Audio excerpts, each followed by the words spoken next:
देखिए, दोनों ही पार्टी जो है ये लोगों को लालच दे रही है। एक पार्टी 3,000 का वादा कर रही है और एक 1500 का वादा कर रही है। ये सब एक लालच दिया जा रहा है लोगों का वोट पाने के लिए। जैसे आप लोग देख सकते हो, ये इलेक्शन के टाइम पे ही ये सब चालू होता है और उसके बाद ये चीजें गुम हो जाती है। अभी जैसे कि बताया गया था कि 3 बाटले फ्री मिलेंगे, अभी तक तो किसी के पास पहुंचे नहीं, और अगर हार गए तो उसके बाद। अस्सलाम वालेकुम, आदाब, जय भीम, जय मीम। मैं आलिया आज़ाद संजर, पीस पार्टी की तरफ से 172 अनुशक्ति नगर विधानसभा की कैंडिडेट।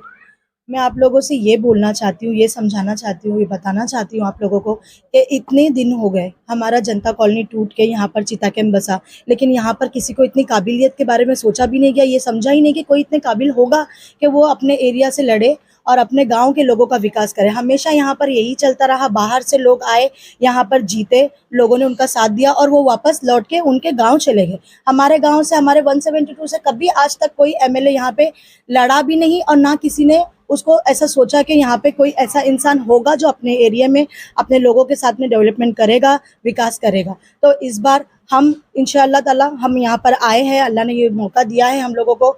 आप लोगों से गुजारिश है कि अपना घर जो होता है ना, वो हमारी जिम्मेदारी होता है, हमारा गांव हमारी जिम्मेदारी है। इस बार आप लोगों के पास मौका है। अगले बार देखिए मौका नहीं था, इसके पहले जो इलेक्शन हुआ था, जैसे एमपी का इलेक्शन था, तभी हम लोगों ने भर भर के मशाल को वोट दिया था, क्योंकि उस वक्त हमारे पास जो है ना ऑप्शन नहीं थे। लेकिन इस वक्त आपके घर का उम्मीदवार आप लोगों के बीच, आप लोगों की लड़ाई लड़ने के लिए तैयार है, खड़ा हुआ है। बस आप लोगों के सपोर्ट की जरूरत है। क्या आपने आपकी फील्ड पर हो, आप भी रैली निकाल रहे हो, तो आपको क्या लगता है?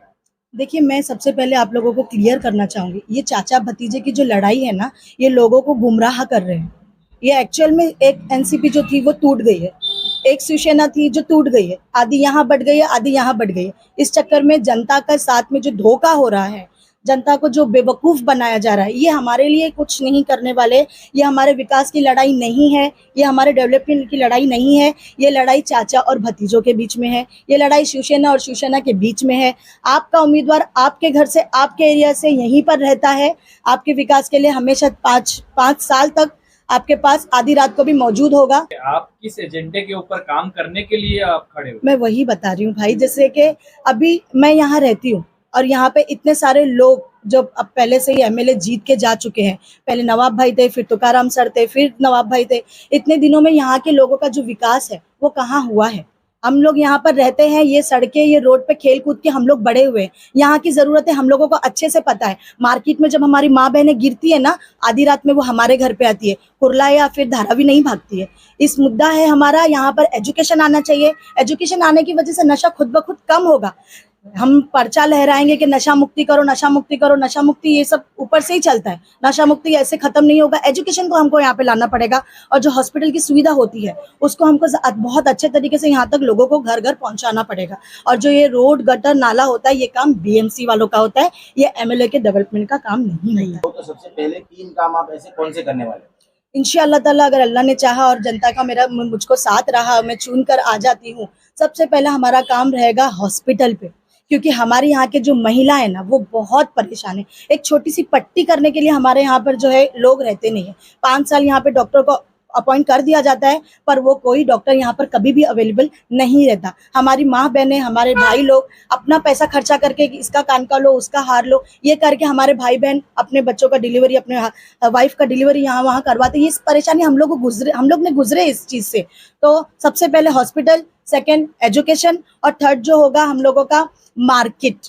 हमारा जो मार्केट है, जहाँ पर 12 महीने बारिश होती है, इतने बड़े बड़े एमएलए, एमपी, नगर सेवक यहाँ पर आके गए, लेकिन उन लोगों को एक पाइप नहीं दिखा जो 12 महीने बरसता रहता है, और उसकी सड़कें पूरी गीली रहती है, सारे लोग वहां पे फिसल के गिर गए।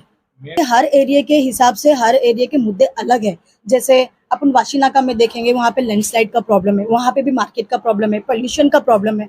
हर एरिया के हिसाब से वहाँ पर हम लोग, देखिए मैं सब बोलती हूँ कि हर चीज मैं करूंगी, मैं करूंगी, मैं करूंगी, तो बहुत खराब हो जाएगा, कुछ अच्छा नहीं होगा। हम अपने अपने एरिया में अपने अपने लोगों को साथ लेंगे, और उनकी जरूरत उनके हिसाब से पूछ करके उनको किसमें सहूलियत मिलती है, वो हिसाब से हम उन लोगों का काम करेंगे। बरसाती प्रॉब्लम है। महाराष्ट्र नगर का जो बोगदा है वो हमेशा बारिश में तकलीफ झेलनी पड़ती है, आधे घर उधर डूब भी जाते हैं। तो उसके बारे में क्या प्लान है?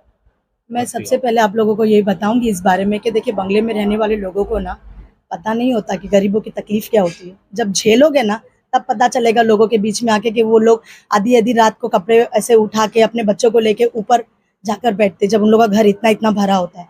तो इंशाल्लाह इस पे हम लोग बहुत अच्छे से काम करेंगे। आगे जाके इन सब चीज़ों को, इन जो घरों में पानी भर जाता है, बारिश की जो प्रॉब्लम होती है, वहाँ से ड्रेनिंग का प्रॉब्लम हम लोग सॉल्व करेंगे इंशाल्लाह ताला। जितनी भी प्रॉब्लम है 5 साल के अंदर पूरी से पूरी कोशिश करेंगे कि वो सॉल्व हो जाए। तो एक नारा लेके इन लोग चल रहे हैं, काम किया है काम करेंगे, इस पर क्या आपकी प्रतिक्रिया रहेगी? काम किया है काम करेंगे, अगर ऐसा होता तो आपको चाली चाली गली गली इतने पब्लिक लेकर जाके वोट मांगने की जरूरत होती ही नहीं। ये वोट मांगने का हक और अपने आप का प्रचार करने का हक नए कैंडिडेट लोगों का होता है। तो इससे आगे मैं आपको क्या ही बोलूं इस बारे में। लाड़की बहन योजना के बारे में क्या ख्याल है? देखिए, दोनों ही पार्टी जो है ये लोगों को लालच दे रही है। एक पार्टी 3,000 का वादा कर रही है और एक 1,500 का वादा कर रही है। ये सब एक लालच दिया जा रहा है लोगों का वोट पाने के लिए। जैसे आप लोग देख सकते हो, ये इलेक्शन के टाइम पे ही ये सब चालू होता है और उसके बाद ये चीजें गुम हो जाती है। अभी जैसे कि बताया गया था कि 3 बाटले फ्री मिलेंगे, अभी तक तो किसी के पास पहुंचे नहीं, और अगर हार गए तो उसके बाद शायद पहुंचेंगे भी नहीं। आप लोग अच्छे से जानते हो कि ये सब चीजें सिर्फ इलेक्शन के टाइम उठती है, खड़ी होती है, बाद में कहाँ रहती है पता नहीं। अभी जो अपना बिजली का बिल है वो भी कम नहीं हुआ, हमारे बाटले के जो रेट है वो भी कम नहीं है, कब नहीं होते। ये सब सिर्फ जुमले ही है क्या? पहले भी तो 15 लाख रुपए का हम लोगों को वादा किया गया था। आए क्या आप लोगों के अकाउंट में? मेरे अकाउंट में तो नहीं आए। लेकिन बहुत सारी महिलाओं ने इस योजना का लाभ लिया है, उसके बारे में। लाभ लिया है वो जनता के ही पैसे। आप लोग जो 4 करोड़ 5 करोड़ इलेक्शन के टाइम पर खर्चा करते हो, 4-5 साल के अंदर जनता में आप लोगों को समझाना चाहूंगी, ये लोग जो पैसे खर्चा करते हैं इलेक्शन के टाइम पर 4-5 करोड़ जो आप लोगों को दिखाई देता है, ये हमारे ही पैसे जो 5 साल हमसे टैक्स